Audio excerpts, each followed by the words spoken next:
Yolanda is the love of my life. I have always been proud of my family, the way we grew up, laughing together, teasing each other, making memories that felt warm and full of joy. But there was one thing I never saw coming. Their love for pranks would cross every line I thought existed. It would nearly take away the person I loved most. That Thanksgiving, while my family stood around laughing, Yolanda collapsed right in front of me.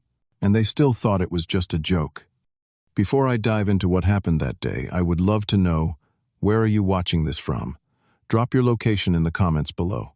If you have ever dealt with family who do not respect boundaries, you will understand every word of this story.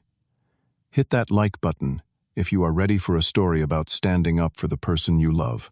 And subscribe, because what happens next will shock you. Let me take you back to where it all started, back when I still believed my family would never cross that line. I grew up in a suburban neighborhood somewhere in the middle of America, the kind of place where everyone knew everyone, and weekends meant backyard barbecues. My family was big, loud, and full of energy. There was my dad, a tall man with a booming voice who could fill a room just by walking in. My mom seemed gentle on the surface, but she had her own way of joining in on the chaos. Then there were my two older brothers, Travis and Kyle. Travis was the oldest at around 35, always the instigator, the one who came up with the wildest ideas. Kyle was 32, quick to follow Travis into whatever scheme they cooked up. And then there was my younger sister Jenna, who was about 25, and always had her phone out ready to document every moment for social media. Pranks were part of our family DNA. From the time I was little, our house was filled with laughter shouts, and the occasional scream when someone found a fake spider in their shoe. At first it was harmless stuff. Whoopee cushions under the dinner table, salt swapped into the sugar bowl, plastic wrap stretched across the toilet seat. Everyone laughed. It felt like love, like we were all in on the fun together. But as we got older, the pranks started to escalate. Travis once dumped a bucket of ice water on Kyle while he was sleeping in the middle of winter. Kyle got him back by super gluing his car keys to the ceiling. Jenna once faked a pregnancy test, just to see our parents freak out. She thought it was hilarious. My mom cried for an hour before Jenna admitted it was fake. When I was younger, I joined in. I thought it was what family did. But as I grew up, I started to notice something. Not everyone thought the pranks were funny. Sometimes people got hurt, embarrassed, or genuinely upset. But whenever someone complained, the response was always the same. It is just a joke. Lighten up. You are too sensitive. I learned to keep my head down, to not react, to just let it roll off my back. I told myself that when I had my own family, things would be different. Then I met Yolanda. It was 5 years ago at work. I will never forget the first time I saw her. She had long black hair that caught the light, warm brown eyes that seemed to hold the sun, and a smile that could make the worst day feel bearable. She was kind, funny, and genuine, in a way that felt rare. We started talking during lunch breaks, then coffee after work, and before I knew it, I was completely in love with her. Yolanda was everything I wanted. She was honest, strong, and she loved me for who I was, not for the family I came from. But there was something important I learned about Yolanda early on. She had a severe allergy to peanuts. Not the kind where you get a little itchy or your stomach hurts. The kind that could kill her. Anaphylaxis, she called it. I remember the first time she explained it to me. We were sitting in her apartment, and she pulled out a small pen-shaped device from her purse. An EpiPen, she said. She told me that when she was 7 years old, she ate a cookie at a birthday party. Within minutes, her throat started closing up. Her parents rushed her to the hospital. The doctors said if they had been 5 minutes later, she would not have made it. From that day forward, Yolanda carried an EpiPen everywhere she went. She had to ask about ingredients before eating anything. Even trace amounts can kill me, she said. My throat closes up. I cannot breathe. My blood pressure drops. It is not like a rash or a stomachache. It is life or death. I took it seriously.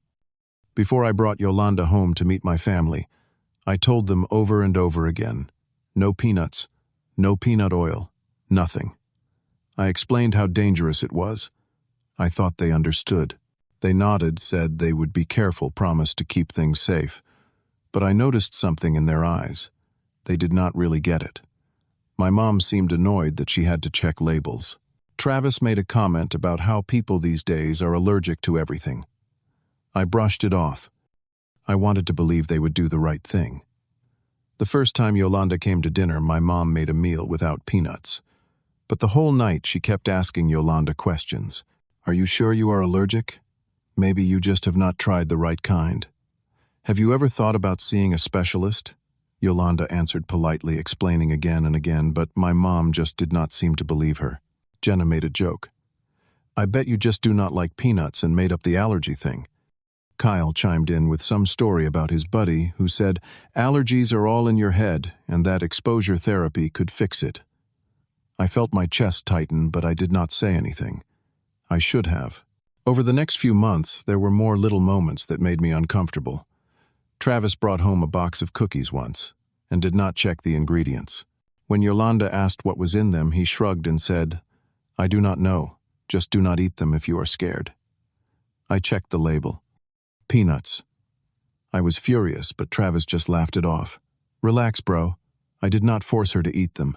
Another time at a family barbecue, someone grilled fish with peanut sauce right next to the food Yolanda was going to eat. I had to move everything and my family rolled their eyes. You are being such a drama queen, Kyle said. Yolanda started to notice too. She told me one night, I do not think they like me. I tried to defend them, saying they just were not used to being careful. But deep down I knew the truth. They did not respect her. They did not take her seriously. So I started keeping our distance. We would visit for an hour or two, then leave. I thought that was enough. Then came last November, Thanksgiving. My mom called me weeks in advance, insisting that the whole family had to be together. It is tradition, she said. I hesitated. I did not want to put Yolanda in that situation again. But Yolanda, being the kind person she is, said we should go. It is Thanksgiving. We should be with family. I will be careful. So, I agreed. But I called my mom first. Mom, please make sure there are no peanuts in anything. I need you to take this seriously. She sighed like I was being difficult. Of course, sweetheart. I wrote it down. I will make sure everything is safe. On the drive over, I felt a knot in my stomach. Yolanda must have sensed it because she reached over and squeezed my hand. It will be fine, she said. Just one dinner. I checked her purse to make sure the EpiPen was there. It was. I told myself we would stay for a little while, and then leave. Just a few hours. That was all. When we walked through the door, Travis was the first person I saw. He had this grin on his face, the kind that made my skin crawl. I felt like something was off, but I pushed the feeling away. The house smelled like roasted turkey and warm rolls. Everyone was already gathered around the table. My dad was at the head carving the turkey. My mom was bringing out side dishes. Kyle and Jenna were arguing about some football game. It all looked so normal. We sat down at the long wooden table, and I took a seat next to Yolanda. The food was spread out in front of us. A golden brown turkey in the center, bowls of mashed potatoes, cranberry sauce, green beans, fresh rolls, and a pumpkin pie sitting on the counter for later. My dad was telling some old story about a hunting trip, and Travis and Kyle were going back and forth about which team was going to win some game. Jenna was taking pictures of her plate for Instagram. Everything felt normal, or at least it looked that way. Before Yolanda took a single bite, she turned to my mom. Mrs. Henderson, did you use any peanut oil or peanuts in any of the dishes? My mom looked up from her plate, and I saw a flicker of annoyance cross her face. Oh, honey, no. I made sure everything is safe for you. I leaned in. Are you absolutely sure, Mom? She set down her fork. Yes, I said so already. Why do you keep asking? Because it is important, I said. My mom waved me off and went back to eating. Yolanda gave me a small smile, trying to reassure me. She trusted my mom, so she started eating. The first 5 minutes were fine. Yolanda took a few bites of turkey, some mashed potatoes, a spoonful of green beans. I started to relax, thinking maybe I had been worried for nothing. But then I noticed something. Travis and Kyle kept glancing at Yolanda. They would look at her, then at each other, and smirk. My stomach dropped. I leaned over to Travis. What is going on? Nothing, bro. just enjoying the meal. But the way he said it, the way he could not stop grinning, I knew something was wrong. Then Yolanda set her fork down. She touched her throat. Something feels weird. I turned to her immediately. What do you mean weird, how? My throat, she said quietly. It is tingling, and my lips feel swollen. My heart started pounding. I looked at my mom. Mom, what did you put in the food? Nothing, she said, but she would not look at me. Yolanda started coughing. Her face was turning red, and I could see hives forming on her neck. She stood up from the table, trying to catch her breath. I cannot breathe, she whispered. I did not think. I just moved. I grabbed her purse and pulled out the EpiPen. My hands were shaking, but I knew what to do. I had watched videos, read the instructions 100 times just in case. I pulled off the cap and jabbed the pen into her thigh right through her pants. The needle went in with a click, and I held it there for 10 seconds like the instructions said. Yolanda gasped and collapsed back into the chair. Her breathing was shallow, her eyes wide with fear. I pulled out my phone and dialed 911. My wife is having anaphylactic shock, I said to the operator. We administered epinephrine. Please hurry. I gave them the address, and the operator told me to stay on the line. I kept one hand on Yolanda, trying to keep her calm. You are going to be okay, I kept saying. Help is coming. But I was terrified. Her face was swelling, her breathing was labored, and I could see her body starting to tremble. Behind me, I heard my dad stand up. Is she okay? My mom had her hand over her mouth, looking pale. But Travis and Kyle were still sitting there, and I heard one of them laugh. I turned around and Travis was grinning. Dude, we did not think it would be this bad. I stared at him, my brain trying to catch up with what he just said. What did you just say? Kyle chimed in. It was just a prank, man. We put a little peanut butter in the mashed potatoes. Just to see what would happen. I felt like the world stopped. Just to see what would happen. My wife was dying in front of me, and they were calling it a prank. I wanted to scream, to throw something, but I could not move. All I could do was hold Yolanda and wait for the ambulance. 8 minutes later, I heard the sirens. The paramedics rushed in with a stretcher and equipment. One of them knelt down next to Yolanda. Did she eat something with peanuts? Yes, I said.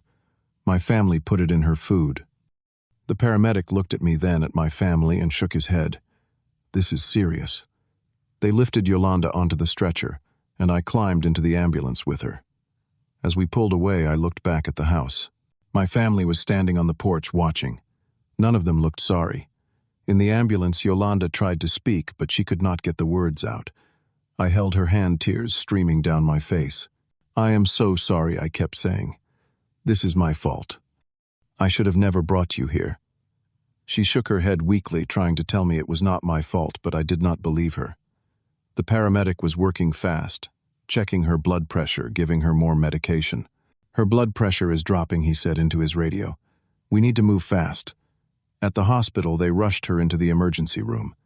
I tried to follow, but a nurse stopped me. Sir, please wait outside. We will take care of her. I was left standing in the waiting room, my hands still shaking, my mind spinning. I sat down in one of those uncomfortable plastic chairs and buried my face in my hands. I could not stop thinking about what Travis and Kyle had said. Just a prank. Just to see what would happen. They had put peanut butter in her food on purpose. They knew she was allergic. They knew it could kill her, and they did it anyway. 50 minutes later, a doctor came out. She was a woman in her 40s, wearing scrubs and a tired expression. Are you Yolanda's husband? Yes, I said, standing up. How is she? The doctor gave me a small smile. Your wife is stable now, but it was close. If you had not acted as fast as you did with the EpiPen, or if the ambulance had been delayed even 5 minutes, she might not have made it. I felt my knees buckle, and I sat back down. The doctor sat next to me. Who exposed her to peanuts? My family, I said. They thought it was a prank. The doctor's expression changed. She looked angry. A prank. This is not funny. This is assault. You need to understand how serious this is. Your wife could have died. I nodded, unable to speak. The doctor stood up. You can see her now. She is resting, but she is going to be okay. I followed her back to the room where Yolanda was lying in a hospital bed. Her face was still swollen, and she had an IV in her arm. But she was breathing. She was alive. I sat down next to her and took her hand. "I am so sorry," I whispered. She opened her eyes and looked at me. "Not your fault," she mouthed. An hour later, I heard voices in the hallway. My family had arrived. My dad, my mom, Travis, Kyle, and Jenna all walked into the room. My mom looked worried. How is she? I did not look at them. She almost died. My dad cleared his throat.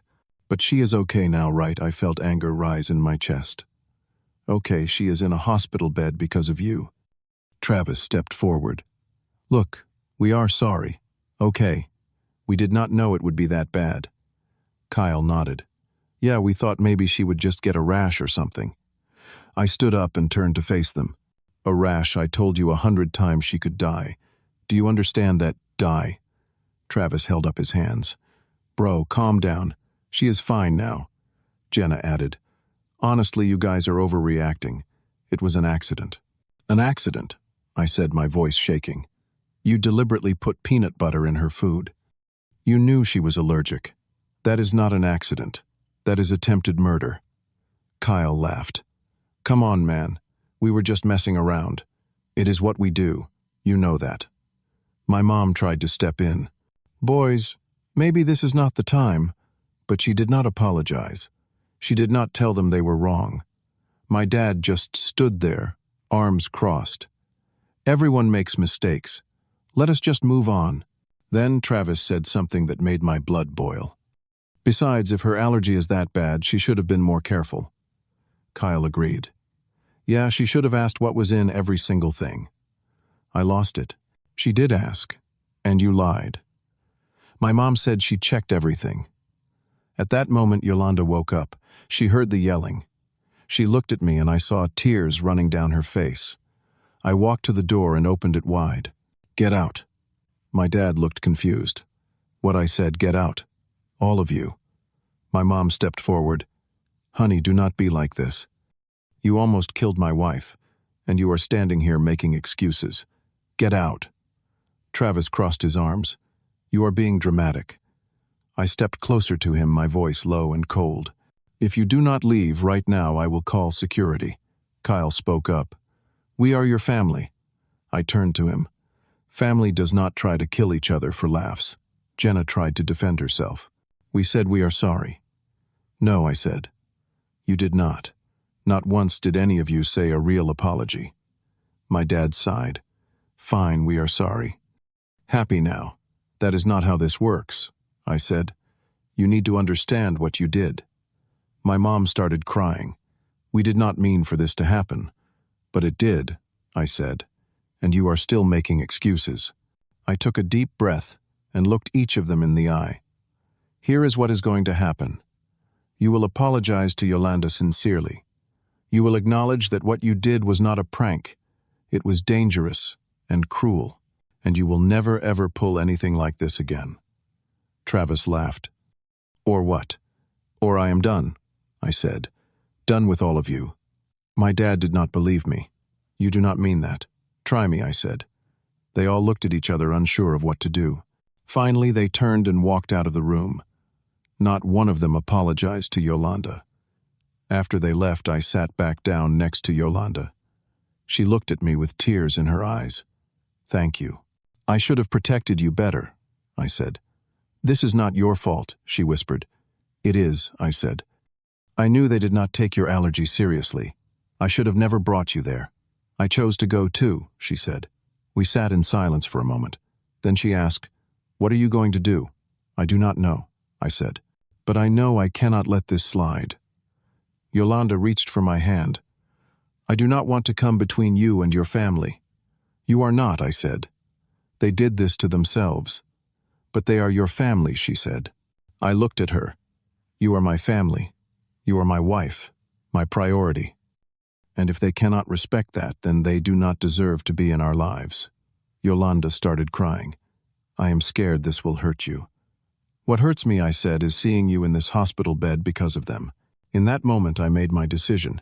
I was going to cut them off until they changed. 2 days later, Yolanda was released from the hospital. We went home and I blocked all of their phone numbers. I did not answer their texts, their emails, nothing. My mom tried calling from a different number, but I did not pick up. My dad sent me a message. "You are tearing this family apart." I replied one last time. "No, you did that when you endangered my wife." Then I blocked him too. Travis posted on Facebook. Some people cannot take a joke. Family is forever, but apparently not for everyone. Friends started asking me what happened. I did not go into detail. I just said, "We are taking space from toxic behavior." Kyle left me an angry voicemail. "You are being selfish. We are your blood." I deleted it. Jenna texted, "I cannot believe you are choosing her over us." I did not respond. Yolanda and I focused on rebuilding our lives. The next Thanksgiving, we stayed home and cooked for just the two of us. It was quiet, peaceful, and safe. Yolanda slowly healed both physically and emotionally. We started going to therapy together to process the trauma. I learned how to set boundaries. Yolanda learned how to stop blaming herself. Our life became calmer, and for the first time in a long time I felt like I could breathe. 6 months later, Jenna reached out. She sent me a long email. "I did not realize how serious it was," she wrote. "I thought we were all just having fun, but what Travis and Kyle did, it was not funny. It was cruel. And I am sorry I did not stand up for Yolanda that day." She said she had been thinking a lot about the way our family operated. She realized it was toxic. She wanted to do better. I wrote back and thanked her for the apology, but I told her I needed time. Slowly, Jenna and I started talking again. But I only saw her alone, never with the rest of the family. My mom also reached out around Christmas. She sent a card that said, "I miss you. I hope we can move past this." But she did not apologize to Yolanda. I did not reply. My dad, Travis, and Kyle never changed. They still thought I was overreacting. Travis posted online about family drama being overrated. Kyle told other relatives that Yolanda had brainwashed me. My dad told people I would come around eventually, but I knew they would never change, and I was okay with that. A year has passed since that Thanksgiving. Yolanda is healthy and happy now. She does not have nightmares about that day anymore.